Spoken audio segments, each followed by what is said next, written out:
Good evening, everyone. K2 Space raises $500 million to build big satellites. Rocket Lab secures a multi-launch deal with IQPS.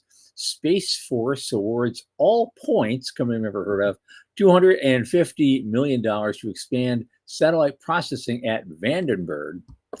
Now, this is a twofer story.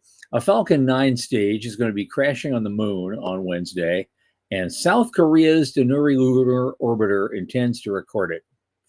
Brutal irony of the day, engineers have a plan to save the satellite that was launched to save NASA's SWIFT mission.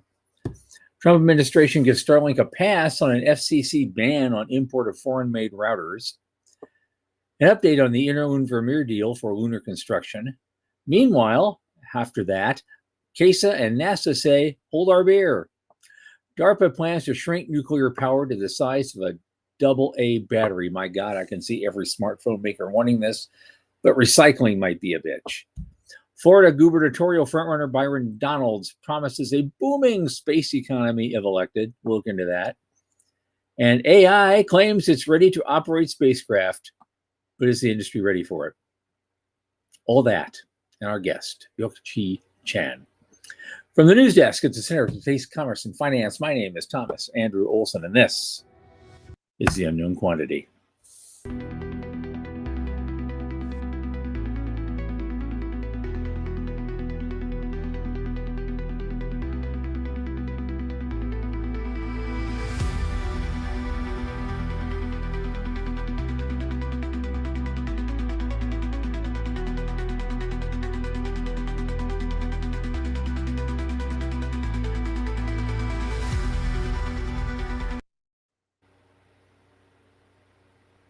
As you know, this podcast is brought to you by the Center for Space Commerce and Finance.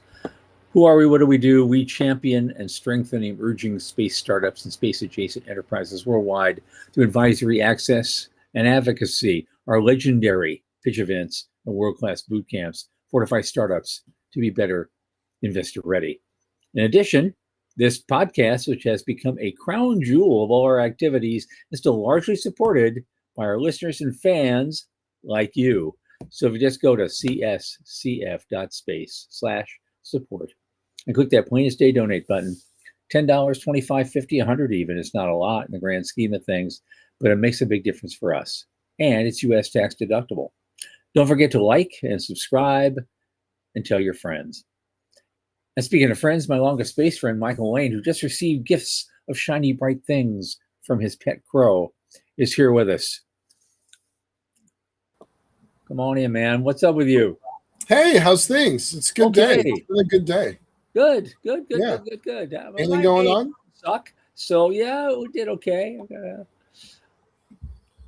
Had a pretty interesting, unexpected call today. Thought it was going to be with a fan. Just we have fans of our project. Thought it was going to be with a fan.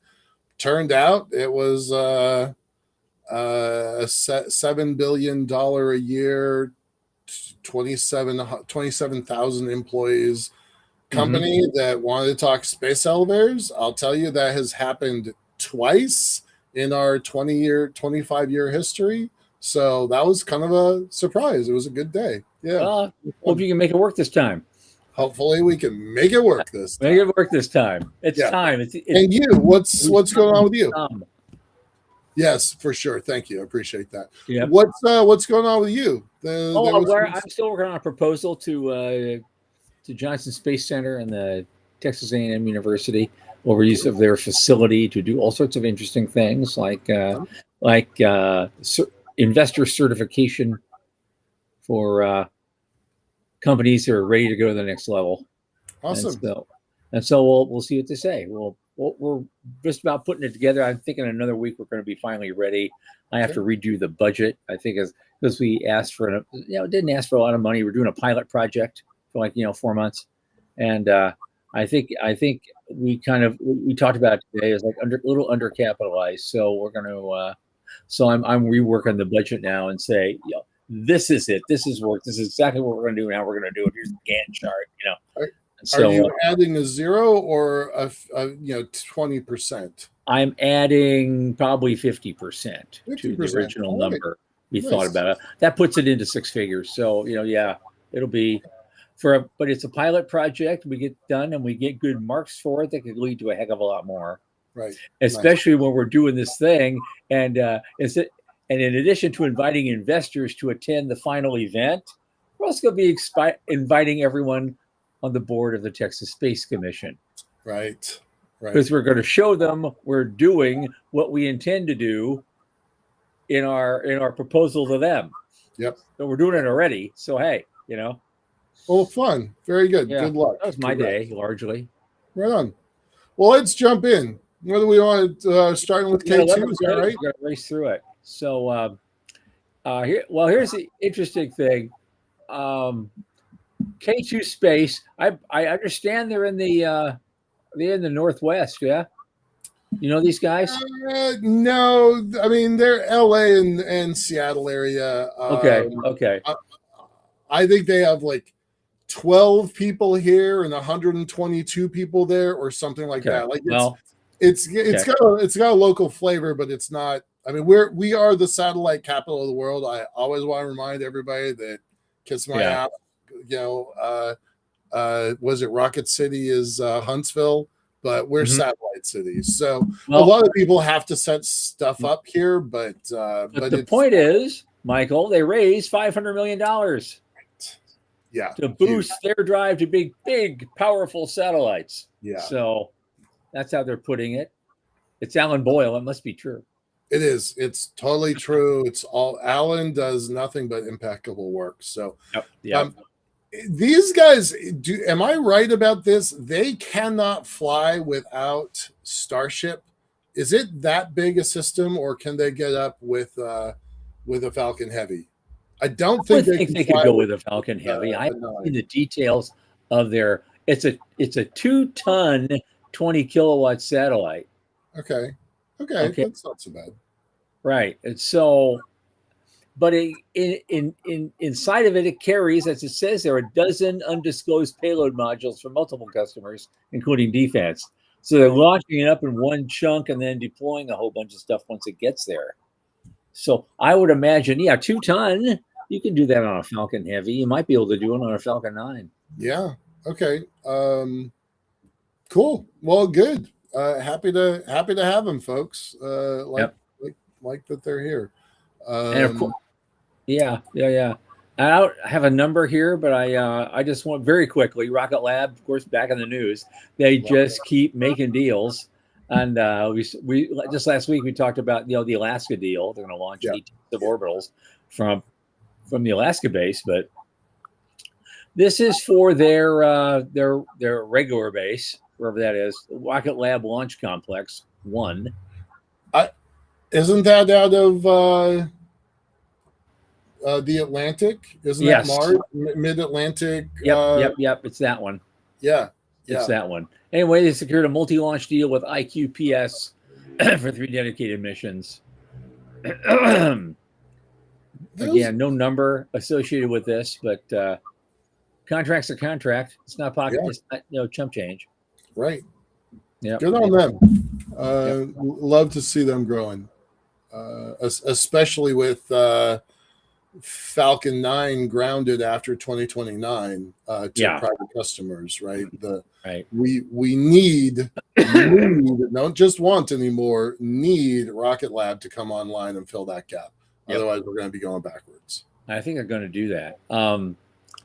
Now, here's an interesting one, and it's weird because it's space news, and I've got the whole article. Praise Jesus. Oh, it's the beginning of the month. It's the beginning of the month. They have a 5 limit. Right. But I took screenshots of this one in case they change their mind at the last second, But but Space Force awarded all points, $250 million to expand satellite processing at Vandenberg. I guess this is part of the big plan to beef up Vandenberg. I know they need a lot of upgrading and get new capabilities, to have a future. I don't know either of these companies. All Points or Astrotech. I know. Yeah. Who are these guys? They must be like old-time defense contractors or something, and we just don't Yeah. follow much. Focused exclusively in the California market. I don't know. Right. And the government sector, Yeah. So I'm going to read this piece though because I think it's interesting. The Okay. company's space prep business holds a 65-acre, 50-year NASA land lease at Kennedy Space Center in Florida, where it is developing more than 500,000 square feet of processing and logistics space. Right. So of course, organizations we've never heard of are getting 50-year contracts, and good for them, right? Like, cool. But some people that never heard of you before recently are approaching you today. So hey, right. Yep, it happens. It's our turn, man. Yep. It's our turn. I see Jason's here. Hey, Jason, welcome. Hey, Al. Okay. Now again, now I got the twofer because we know that there's a Falcon 9 stage that was shot at the moon a while back, for something. And now supposedly Wednesday morning, it's going to go splat into the moon. Mm-hmm. And just so happens that this South Korean launch company has their first lunar orbiter called Danuri, and it just happens to be in the right place to catch this thing when it augers in. That is cool. And they're going to record it all. That is cool. I did not know about this until you posted it here. That is exciting. I think that's really important. No, I'm reading this for the first time. That's really cool. That is super crazy lucky. Yep, they have a high-resolution lunar terrain imager camera, and they're going to film the moment of impact. So if they do it in real slow-mo, it's going to be some amazing data that comes back. I hope the rest of the hoi polloi like us get to see that sooner or later, because we'll put it out here for everybody. I want, that's going to be the coolest damn thing. It's pretty damn important data. The only thing like it, was it the LROX mission? Do I have the right initials? The one that slammed into the South Pole and identified all the water, or the Clementine mission prior to that? Like we have an N of 1, maybe an N of 2, and people are betting billions, hundreds of billions of dollars on a lunar infrastructure that we don't know for sure has as much water as we hope it does, right? So this is a super important capture if they can get it. And as Jason suggests, there was something supposedly that happened during Apollo where one of the upper stage LEMs was deliberately, put down to slam into the moon. And according to all the instruments that we had there at the time that they put down, like the ALSET package, they said the moon rang like a gong for like a couple of hours or something. I like to see if that happens again. Yeah, that's Al Cross. Thank you, Dallas. Appreciate that. But you know that the wackos turned that into a conspiracy theory. Yes. We don't push that. We don't push that. All right. If it happens again, it's not a coincidence, is it? Right. Maybe it is hollow. Maybe I'm wrong. I don't think so, but maybe. It doesn't have to be hollow. It just has to have a funny result that no one was expecting that requires some looking into. Doesn't mean the moon's hollow. It doesn't mean any of that. But it's just the way the minerals line up. I don't know. All right. Okay, next. Let's go into irony central here because I was chuckling about this. Because remember all the hype about this launch. We're going to save the Swift mission. We have this. It's this brilliant thing we figured out, right? And then the launch only half failed. It got the payload up there, but not very well. Right. Now they're trying to figure out how to save it, and now they think they have a way to do it. Apparently, it just. You can't make this up. No. This was a rescue mission that needs a rescue mission. I know some of the folks that used to work at Catalyst, and I know when they left, and I know roughly why. And it was like, this is a terrible idea. Like, this mission came together very quickly. I'm curious what our insurance guy has to say about this. So Yeah. listen up, Duke. I think this one falls into your territory, but the folks, when was it Starfish, their very first otter pup that went Mhm. up, it Yeah. it tumbled for weeks, and they were able to get it to untumble. And I wonder if Catalyst, because I think the Catalyst people know the the Starfish people. Yep. So I wonder if I mean, that's the value of a condensed ecosystem, that people can talk to each other. So I do wonder how they solved it, but I'm glad that they're solving, not solved. Well, Solving. I guess it's just a lot of stuff for balancing is in the communications link, or just putting this thing into a spin.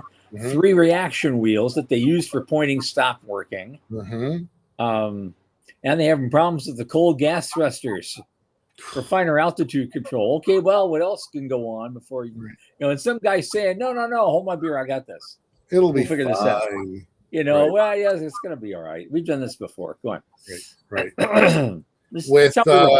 With Starfish Otter Pop, what they wound up doing is opening and closing the arm at very specific times, so it would have gravity gradient stabilization for a second, and every time they did it, it slowed it down a tiny bit, and that's how they grabbed it. So hopefully these folks can do some magic there.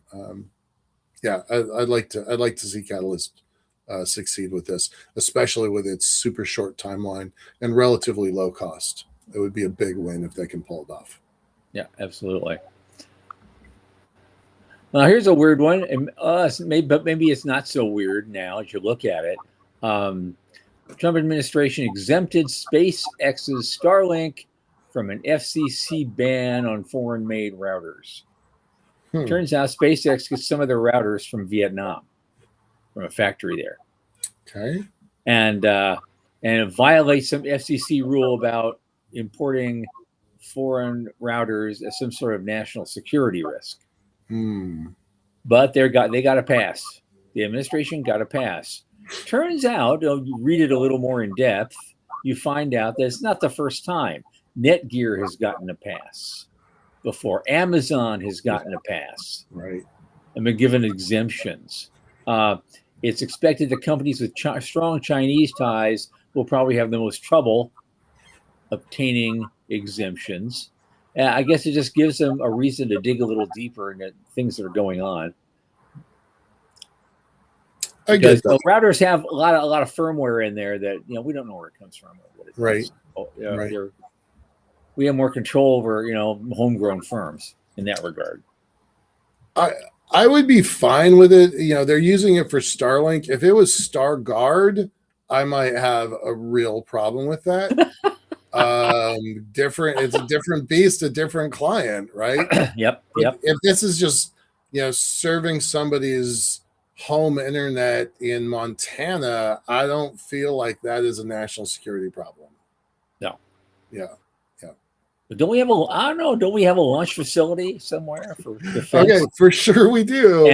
And we definitely have a set of missiles out there. But again, Starlink is not the same as StarGuard. So right. Yeah. Right. Yeah. All right. We're at 20 minutes in. We gotta zip through this. Okay, we're going pretty well. We're good.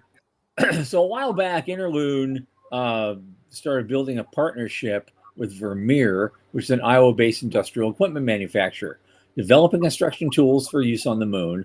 We talked about this briefly because they didn't talk about it much.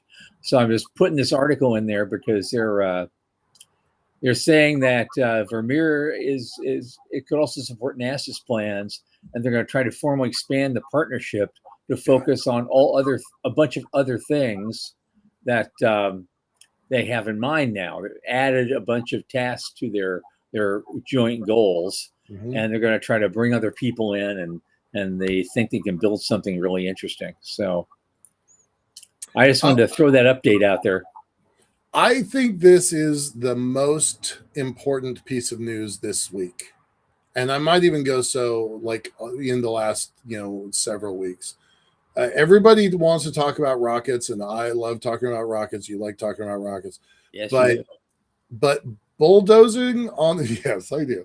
But bulldozers on the moon, like that's a real thing, right? If we Yep. can figure out that tech, that's civilization changing. So Well, yeah. yeah, Bulldozers use those for one thing, basically, and yeah. it's a damned important one, and it's going to be necessary. There'll be lots of robot operated bulldozers on the moon before there'll be, an equal number of people. Right. I mean, you're always saying every time you see a graphic of a moon village or something, you're like, they're doing it wrong. Well, if you can look at a plane of the moon and see tread tracks but nothing on top, then they're doing it right. Yep. Nothing on top. Yep. I'm going to do those videos. I'm figuring out a series of videos just called "You're Doing It Wrong," and I'm going to just. It's planned to be a little bit snarky, but very truthful. Well, it fits your space skeptics persona that's been out there for a long time. Yep. So and I think John said, "I will produce it," and I can't wait. We're gonna do that later this year. So hopefully later this year. Yeah. No, I'm more of a skeptic than a cynic. A cynic is someone who's given up. Yeah. By definition. Okay. Yeah. I'm not giving up on anything. No, not at all. Okay. Let's get this done. We're on the home stretch. Right. So you saw that stuff from Vermeer, and but then right in the next article, it's like CASA and NASA say, hold our beer. We're gonna do stuff too. They're gonna build a sustainable lunar base together. So that's interesting. Korea Aerospace Administration and NASA are talking about cooperation for building the base. And reminding everybody, CASA, Korean Aerospace Administration, it's only 3 years old, 2 years old, 4 years old. Like it is brand new. For them to kind of get in the game with NASA is a really big deal. But also reminding you, they have a very strong math and sciences culture, and they have been working. I think it's called KAIST, KAIST. I can't remember what the initials stand for. KAIST has been working with the United Arab Emirates for at least 10 years on a Mars mission, a Mars settlement. So they're not new at the game, but the organization of CASA is new. And it's a big move for them. It's a very bold move for them to do this. Okay. Yep. Okay. Next, I want to get through this. Next up is my favorite story of the day. DARPA. You never see me say that's my favorite agency in the world, but DARPA is plans to get nuclear power down to the size of a AA battery. They got 7 teams competing on this. It's called a RADS to Watts program. And they want to get nuclear power down to this little thing. So it'd be a AA battery that lasts for years or even decades without recharging. Now, can you imagine what the smartphone manufacturers would do with something like that? Right. It's truly unique, and it's truly disposable at the end of that. So you could say, okay, you can power your smartphone for as long as you want. If you really do, it's going to standardize batteries, because now if you want to get a new smartphone, you should have the ability to repair, the ability to open that thing up and put your battery in it. And so new smartphones will cost a lot less because you won't need the battery. You have one. It's still good especially if it's good for decades. Right. You can will it to your children. Yeah. If this thing comes out and I get a phone with that thing in it, I'm only going to need one. Right. That's cool. Assuming I have 20 some odd years to go, I'm only going to need one. Right. You're going to will, like, my mom is going to will her battery to me. Right. That's right. That would be it. I love this. I had not seen this one either. So this was that would revolutionize a whole bunch of things, especially if it's not all that expensive. Right. Everything that's battery operated, Keep going. Okay. I'm not going to say who I'm voting for in the primary for governor of the state of Florida, but one of the guys I am considering is Byron Donalds, currently a congressman from Florida. He's very popular. He's considered a front runner in the race right now. But I only put this on here because he is really laying it out for space. He wants to expand Florida's space economy in multiple ways. Wow. He wants to make Florida the world headquarters for space exploration, because I don't know if that's a direct response to the stuff that's going on in Texas. Right. I hope it is. Yeah. I'm still going to get one of his spokes droids and try to hold their feet to the fire on that, because I think in some ways Florida should be emulating Texas. Why don't we have a Florida Space Commission? Technically, we do. We have Space Florida, but they don't have a recently announced $300 million tranche of money to award to bring and keep companies like the ones we talk about every week to Florida. Right. I think there should be some competition in that regard. I am applying for a Texas Space Commission grant, but hey, why can't I double down and apply for one in Florida too? Why not? For sure. Yeah. I can say the center. Are we hiring? Right. Yeah. In Florida and Texas. That would be great. Love it. Washington does not have these programs, and I think it harms us. So good for Florida, good for Texas, not so good for Washington. Right. Now, this is more of an op-ed piece. I'll just leave it out there. They say AI is now ready to run spacecraft, but is the industry ready for that? Just asking that question. I'm like that too. I'm like, I don't know.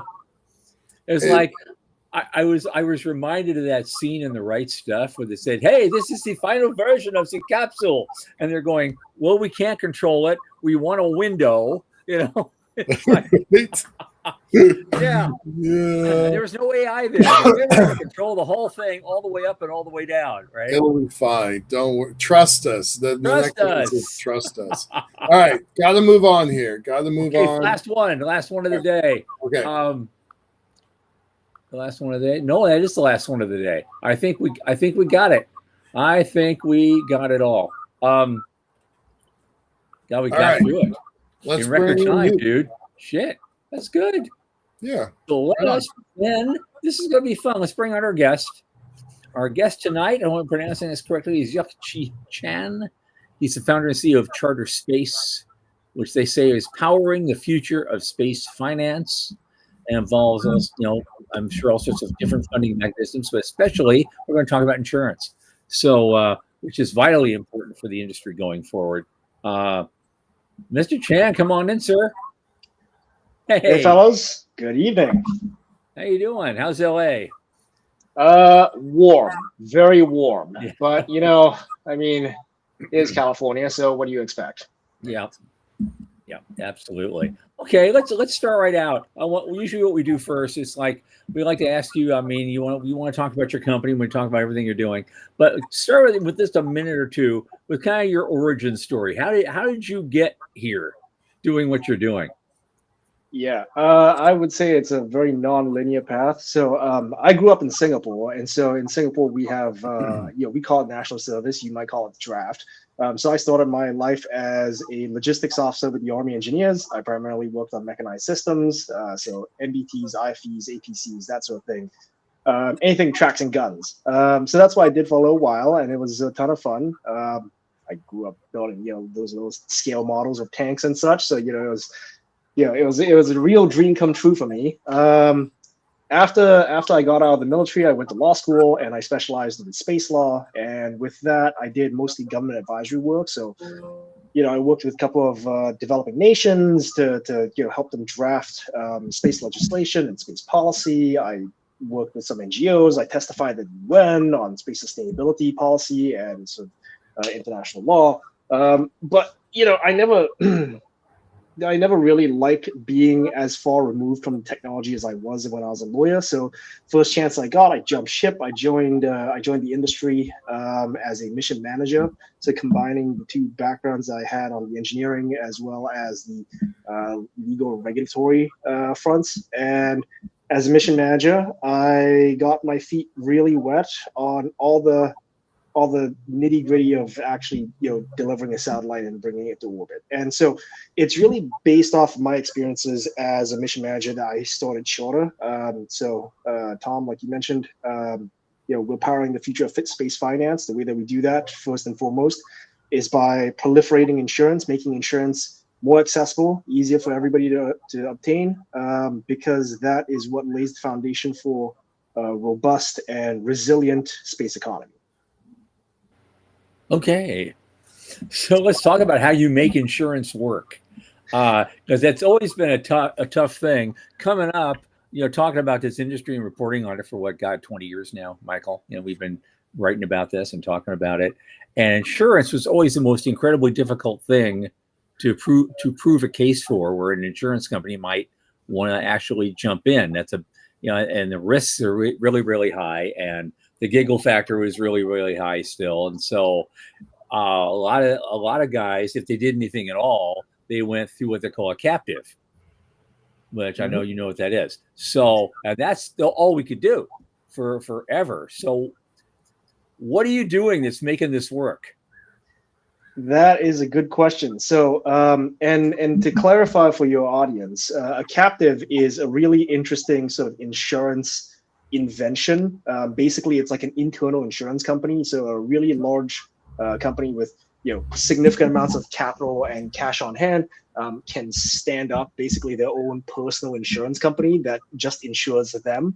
And that saves you a ton of effort in terms of having to go out to the market and buy insurance on the commercial market, where you're basically at the whims and fancies of what the commercial market chooses to price your premium at. You're insulated from essentially market fluctuations, but the drawback is that it is, well, obviously there's a huge amount of overhead, admin cost, and you can't just well, if you do suffer a loss, you have to pay it out. And so it's an interesting structure. It's got a bunch of tax benefits to it as well, which is why a lot of bigger corporations enjoy using it.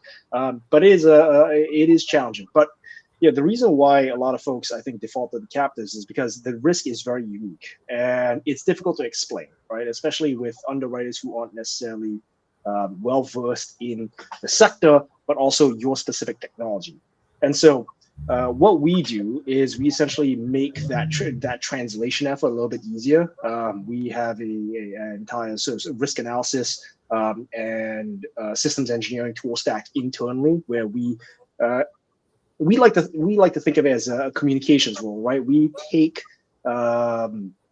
new technologies, or we work with new companies that are building new things, or have novel mission concepts, and we essentially help to translate their risk a lot better for various commercial markets that are interested in space, but need a little bit of, they need a little bit of help to really get to grips with the risk in a timeline and in a manner that helps them feel comfortable with actually essentially making that bet.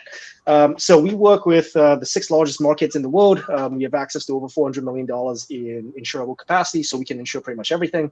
And there are a couple of news stories that you guys mentioned earlier that I want to touch on. So one of the benefits is that we can work on very, very novel technologies. Space-based nuclear is definitely one of them. So I actually saw my friend Staff get quoted. Staff is the CEO of Project Omega. So I've known him for a good few years, and he's a great guy. But then also, in terms of novel mission concepts and new and interesting sort of form factors. So something that's never flown before, right? Has no flight heritage. Right. It's challenging for you to guess what the risk would be. With us, you don't have to guess. We take a ton of the engineering data and engineering artifacts in around how the satellite was designed, manufactured, assembled, integrated, and tested, and we make that data explicable to the underwriters so that they can get to confidence a lot faster. Okay. Okay, so go ahead, Tom. Sorry, go ahead. No. I was going to just say, Jason has a couple of questions. You want to know how risk is handled in space? What are the qualifications for risk? You've already touched on that. And he's wondering, does it follow in any way the shipping example? Yeah. So this is actually one of my favorite stories in and around sort of how the shipping industry got started and how, the story of Lloyd's, how Lloyd's as an institution got started. Yeah, which is, by the way, still the world's foremost market for any type of weird risk, including space. So we work with a bunch of Lloyd's markets. But how Lloyd got started, it was essentially a coffee house where merchants and sailors would gather and they trade stories, and they eventually became effectively an intelligence hub for figuring out what was actually happening in the high seas. And then from there, actually, the concept of insurance started with mutual funds, and how mutual funds got started were effectively death pools. These sailors and merchants would bet against each other. Jim's a moron; he's going to run his ship aground, or Sam's a great navigator; he'll be able to get back no problem. He'll probably shave some time off. So that's actually how insurance got started: betting pools that then transformed into mutual funds, which then evolved into modern sort of insurance infrastructure we saw today. But yeah, I like shipping as an example because I think there's a lot of corollaries between, there's a lot of parallels between where we are today with space and where shipping was in the late 17th century, right? It's exciting, it's new. We're on the cusp of this massive explosion of sort of commercialization and commercial potential, but we just don't know how to price the risk. And so because of that, the means for additional forms of capital to flow into the market are limited. You can't get a loan on a thing that you're launching in space, because if it breaks, what are you going to recover, right? But with an insurance policy, you have that first layer of risk transfer and that basic security that then allows a bank or a credit lender or somebody with a little bit of extra cash but doesn't want to invest in an equity round, that person can now feel safe enough to participate, which is important because as much money is being pumped into VC and as much money is being allocated to government R&D funding, there is a whole universe of financial instruments out there that aren't even looking at space as a potential destination. Because give a scope on that, because it's a big number. It is a big number. So the private credit market, and by its very nature, private credit market is difficult to quantify because it is private, right? But the estimates are upwards of $1.8 trillion as of last year. And private credit really exploded in popularity after the global financial crisis as a new destination for private capital to be invested into and to seek better than ordinary returns. And so there's a lot of money out there for private credit, which for those who aren't familiar, it's essentially lending to businesses that would not traditionally qualify for a bank loan, right? It's kind of like the private equity of lending. And so, there's that, but there's also actual private equity that does not want to participate in space because it's still viewed as too frontier of a sector. And then there's everything else, right? Asset-backed lending, insurance-linked securities, all forms of derivatives and additional sort of secondary and tertiary instruments. Like there's a whole universe of additional capital out there. Let's kind of narrow the scope for this. Right, we're launching. We've got a mission going up in November. It's the world's first dedicated space elevator test, so we're pretty excited about it. There's so much that can go wrong, right? We're launching on the riskiest rocket in the world. We're going off of InnoSpace. Hasn't had a successful launch yet. The cards are stacked against us. I was probably not going to bother with insurance because I didn't think anybody would insure us, and I felt like the premium is probably worth more than the rocket is. So there's that. So what do you say to somebody like me?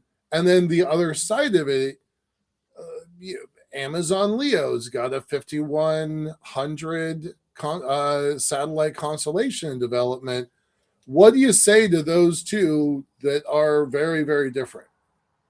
Well, I mean, there's two aspects to running an insurance company, right? There's the actual some math of it, but then there's also, the business aspect of it, right? So it's something that isn't uncommon actually across all sectors of insurance. Is you might be willing to take on a slightly worse risk than you'd otherwise prefer in order to maintain and build a business relationship. So there's obviously that aspect, and we view ourselves as being sort of but we like to build ourselves into becoming a pillar of the space community, and that we want to help everybody get off the ground to begin with, whether that's with an insurance policy to help secure some investment, or on your 50th launch, and you want to make sure that it's exactly correct. And so that's how we view ourselves. And so there's we try and work with as many folks as we can. Now, that having been said, right, I think that taking unnecessary risk by using potentially unproven flight hardware or unproven launch providers is adding just additional volatility and additional uncertainty into the mix. I think space is hard, right? And so there's so much already that you can't control for.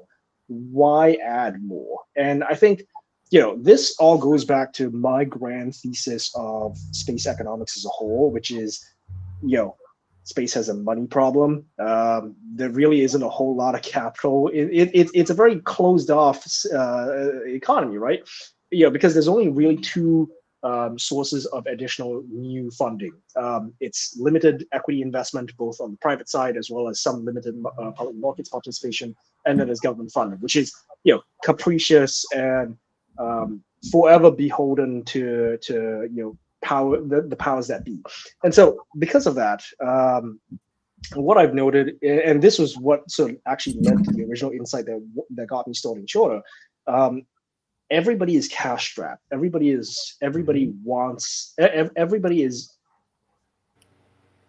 makes decisions with the assumption that there may not be more capital on the way, right? And so that then leads to what I call a proliferation of short-term thinking, right? Because we are, and that's it's difficult not to fall into that cognitive trap, right? I want to know where I don't have a guarantee that I'm going to be able to raise my next round, or I don't have a guarantee that this next contract will hit. And so, it's kind of like, I gotta make sure that I can stretch my dollar as far as possible. But then what that leads to is, we procure, automotive grade components where we really shouldn't, right? We skip testing where we really shouldn't. We, design for cost efficiency rather than reliability. And then reliability means a lot of different things to a lot of different people, right? Like, I'm not saying that you over engineer things, because that's obviously also not an ideal outcome. But I do think that there is a lot of thinking.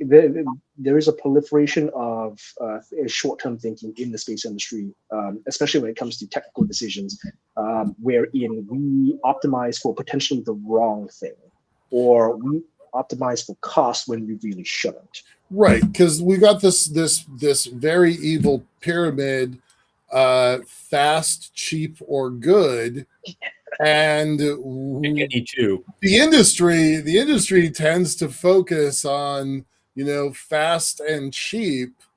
Unless you're NASA, then it's good, and we don't care what the price tag is, right? And we don't care how fast it goes, right? So no, it's a definite constraint.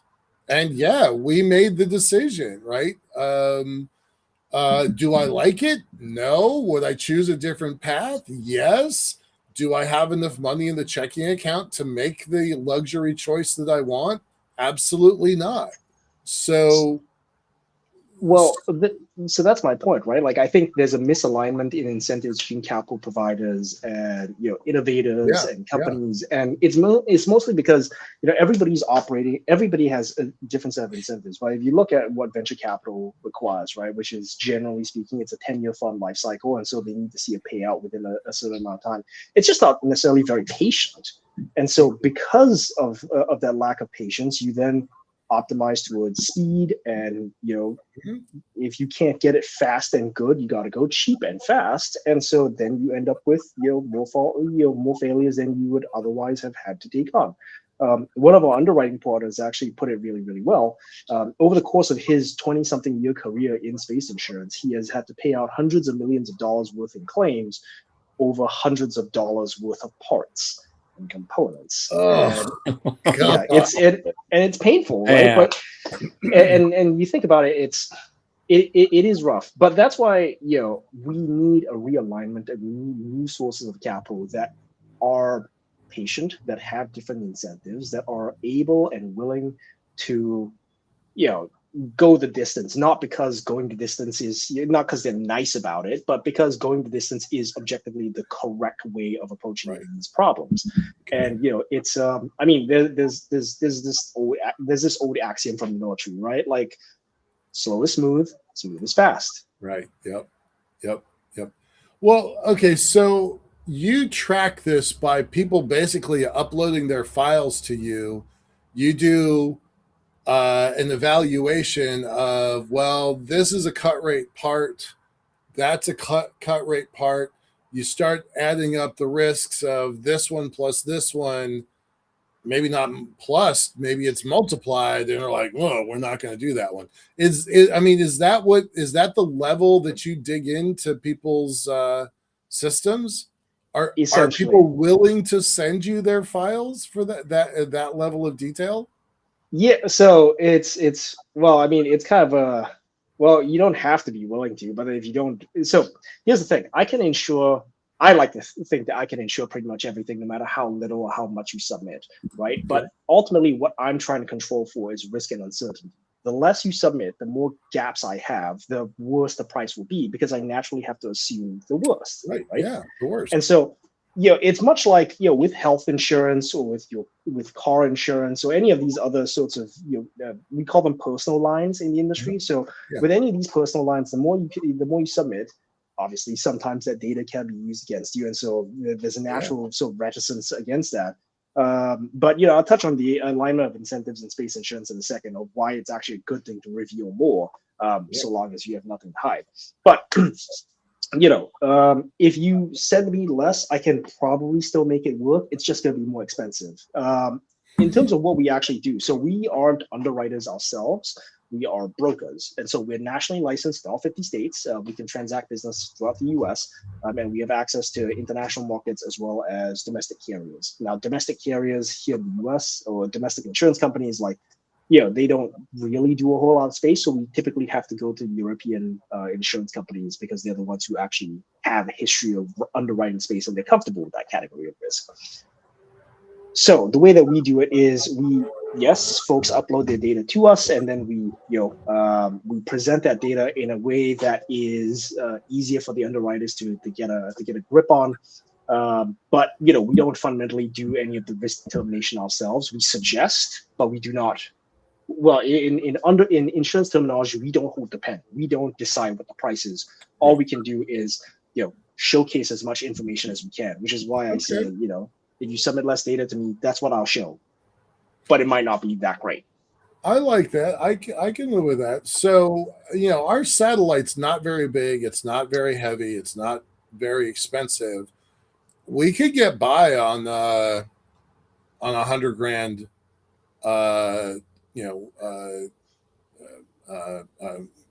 A policy. Sorry, I couldn't think of the word all of a sudden. We could get by on that. Like, ours is not. We're risking, but that would be kind of nice. I'm not asking you for like a quote here, and this is recorded, but I'm not going to hold you to it. What kind of range would $100,000 policy be? So that's actually a bit of a tricky question, because I'm sure it was. Yeah. We actually don't see a whole lot of policies for $100,000. Why would you? Yes. Yeah. And this actually is part of what makes us sort of interesting within the wider sort of landscape, because space insurance as a concept has existed since 1965. Lloyd's underwrote Intelsat 1 in 1965. Yeah, so it actually dates back a good long while. Now, the historical paradigm of how insurance is done in space is it assumes you have a big geobird that is going to be amortized over 15, Right. 20, 30 Yeah. years. And so it's a multi-$100 million asset, and you have to pay out premiums every single year that it's up there. And first year is always more expensive. Second year onwards, the rate drops off. But essentially, the assumption is that you're going to be paying out millions and millions and millions in premiums. And so it made sense to actually put in all the effort that it takes to underwrite it, because it takes a lot of effort to underwrite a satellite. Mm-hmm. With the new paradigm of what what we call broadly new space, the new paradigm of how new space operates, small sats are the most popular form factor, significantly cheaper satellites deployed in larger constellations. The accumulative value of the entire constellation could match what a geobird used to be worth, but Right. at the individual per vehicle level, it's a lot cheaper.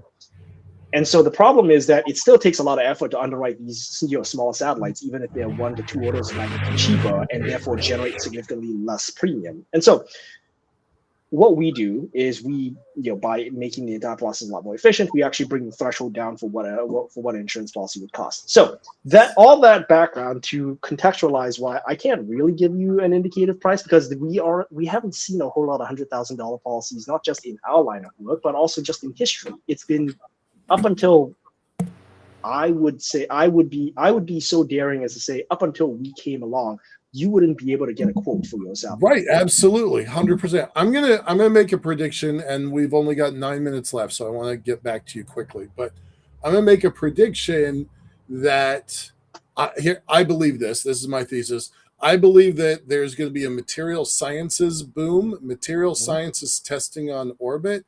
You're going to get a lot of satellites going up at the $200, $300, $400,000 price tag that's only doing material sciences evaluation, not biotech, because that's harder and that's bigger, but material sciences evaluation is going to be a thing. And I think there's going to be a lot of $200,000 and $500,000 satellites going into the sky. I'm on the bottom end of that, but I see it as a material sciences as a service, material science testing it as a service. So I'm not, this isn't Planet Lab with a super sophisticated camera system.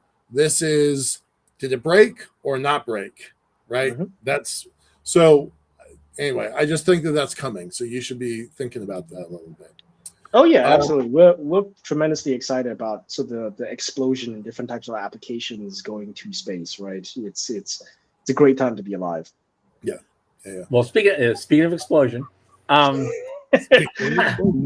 least favorite word. Here's the thing. I just want to. I'm getting a picture in my head of what you guys do and how you do it. It looks really great. I'd love to hear some numbers of the types of deals you're doing, not specific companies, but just kind of. Is it mostly satellites? Is it? Do you insure launchers?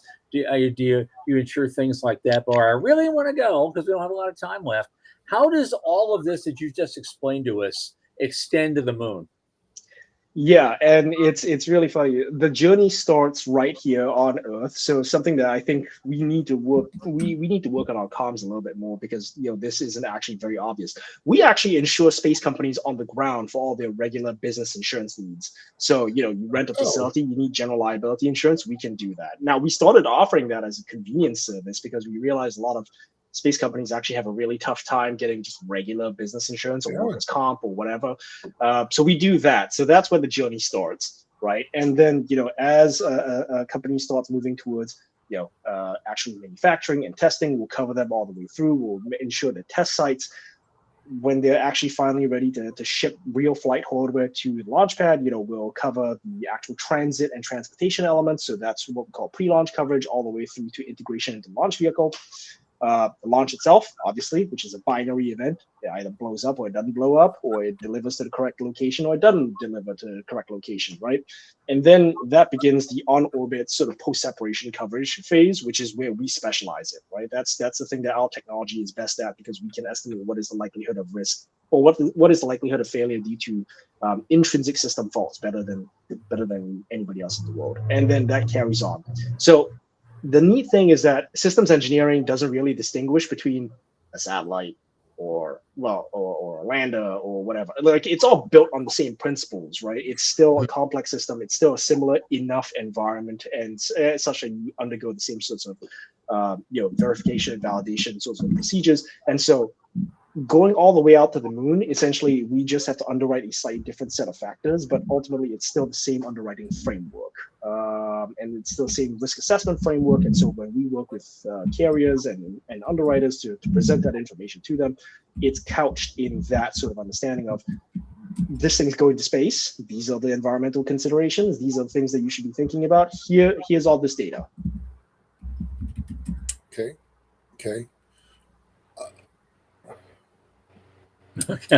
Sorry, there's just so there's a lot. Yeah, it's a lot. You take it in, you're like, okay, how do I process this? There is one thing I know we want to get to. We'll have more questions. I want to get to this before we go. We've got like 5 minutes left, so I want to get your take on, get your crystal ball and get your take from your perspective of this whole industry and what you're in your role in it. What does the future look like 5 years from now and 25 years from now? You'll probably look the same, by the way. I think you're. Yeah. I appreciate that. I got recently asked by somebody. Somebody asked me. I was in a meeting with a congressman from Georgia, and he asked me how old I was, and he seemed genuinely surprised by my answer. I'm 31, by the way. But that was very flattering. Anyway, so 5 years from now, I think that insurance will have proliferated, and with that, we expect additional types of funding sources to come in. We at Shorter have started partnering with various private credit funds or other lease financing companies to actually start bringing them in and getting them comfortable with this category of risk, and we've essentially sort of provided them sort of a benchmark on which they can anchor how to price their loans, right? Because an insurance premium, if you think about it, they're actually underwriting against the same sort of thing. They're underwriting against the asset failing and being worthless. So we think that in 5 years, the market will significantly grow. We actually produced a report very recently that has not been published, so I can't cite the specific numbers, but it was a theoretical exercise of, if we took, for example, the marine or the aviation markets as comparables, right? So aircraft manufacturing, shipbuilding, and there's a significant amount of leverage and debt in those industries, and obviously there's significant insurance proliferation. If we took similar ratios of debt to cash investment, as well as debt to insurance in terms of insurable premium base, and then we applied that back to figure out what would the theoretical size of the space economy be if there was a lot more insurance available and therefore a lot more debt available. We noticed some very, very interesting things. One, independently arrived, the numbers actually line up quite well. There are certain ratios, you could even call them golden ratios, in terms of how all these different numbers relate to each other. And so based on those ratios, we would estimate that the space economy would more than double if there was sufficient insurance proliferation, which led to an injection of debt. The space economy would more than double. And to put a specific sort of to put a specific number on it, is roughly $10 billion worth of debt translates to about $100 billion worth of additional economic value as a whole. And so that's the SOAR ratio. It's a 1 to 10 leverage. Okay. So that's cool. You then draw that out to 25 years, right? As more types of applications come online, as new types of technologies get matured in space and so on and so forth. And honestly, I think that the growth will compound even further. If you think about how shipping was 300 years ago versus where it is today, I think a lot of people, you think of like London as a financial hub, but it really started with Lloyd's, and Lloyd's gave the security for the rest of the London financial market to really sort of stand up and bloom. And it was, I mean, what were they betting on to begin with? They were betting on maritime trade, right? And so you take that as a historical analogy and you apply that to space. I think we're just getting started. Okay. One final thing, very, very quick. I'm going to put you on the spot probably, but you've done very well. I love the conversation. Is there any one thing you would want to tell young startup entrepreneurs in this industry how to actually, when they're building their business plans and they're building their technology, how to best look at their risk management so they can get a better deal from you? That is a very good question. Look, everything is everything is some form of optimization exercise, right? You can build the safest thing in the world and it will cost you a bomb, right? But I will give you a very, very good insurance policy for that. Ultimately, I think actually the advice that I would give you, which is a little bit more holistic, is Semper Gumby, right? Stay flexible. There is a point at which insurability and reliability will become your most important thing. That might not necessarily be the goal to begin with. It may become the goal later, right? Stay flexible and be willing to adapt. And ultimately, think about insurance as essentially a guaranteed 1x return, or however, 1 or 0.95x return on your asset, which is more security than we can expect anywhere else, in any aspect of life, let alone something as dangerous as space. If you're comfortable foregoing that, then insurance may not be for you. If you aren't comfortable with going for that, then that might be something you want to optimize towards. All right.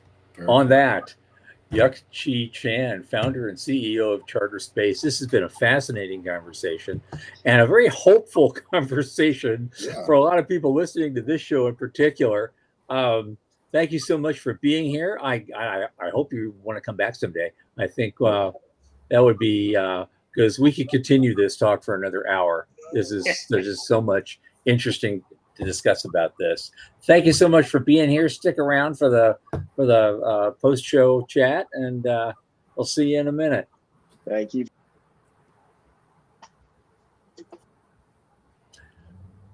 Wow. There's a lot. Yeah. That was a lot.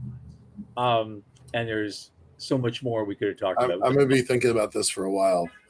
Yeah. There's some conversation. It's another one of those rare ones I'm going to have to listen to again. Right. Just to get it all in. Yeah. Like Ron Wiener, guys like that. Oh my God.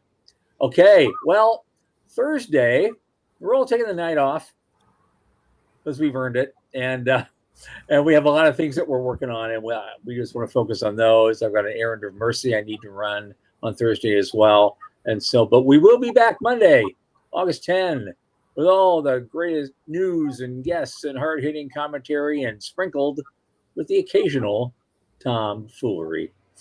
8 p.m. Eastern. For Michael Lane and Sean Key, I remain Thomas Andrew Olson. Keep watching the skies.